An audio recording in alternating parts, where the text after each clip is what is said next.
प्रेम से बोलिए विश्वकर्मा बाबा की जय। विश्वकर्मा पूजा आ गई बा, ओकर ढेर सारा बधाई, बहुत सारा शुभकामना।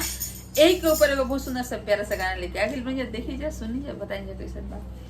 पियर धोतिया बा पियर जनेउआ, पूजवा के थाली संग फल फूल सेउआ, लेके दिया धूप रोली चंदनवा हो, कि बाबा विश्वकर्मा के दिल से हम करी पूजनवा हो, कि बाबा विश्वकर्मा के दिल से हम करी पूजनवा हो। पियर धोतिया पियर जनेउआ, पूजवा के थाली संग फल फूल सेउआ, लेके दिया धूप रोली चंदनवा हो, कि बाबा विश्वकर्मा के दिल से हम करी पूजनवा हो, कि बाबा विश्वकर्मा के दिल से हम करी पूजनवा हो।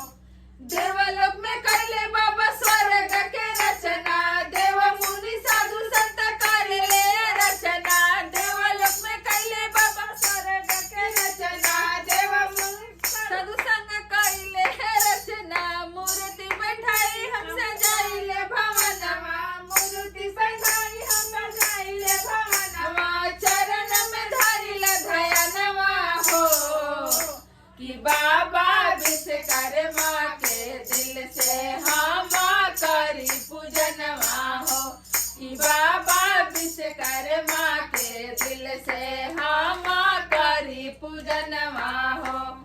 इनका के पूजला से बड़ी सखी ज्ञान हो, इनके दया से उड़े हवा में विमान हो, इनका के पूजला से बड़े सखी ज्ञान हो, इनके दया से उड़े हवा में विमान हो।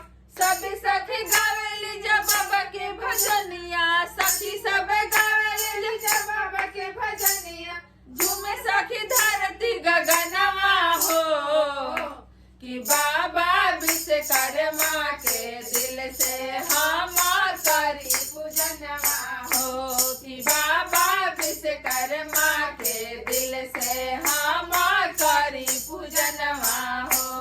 पियर धोतिया बा पियर जनेउआ, पूजवा के थाली संग फल फूल सेउआ, लेके दिया धूप रोली चंदनवा हो, कि बाबा विश्वकर्मा के दिल से हम करी भजनवा हो, कि बाबा विश्वकर्मा के दिल से हम करी पूजनवा हो।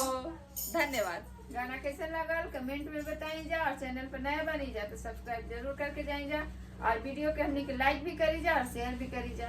धन्यवाद।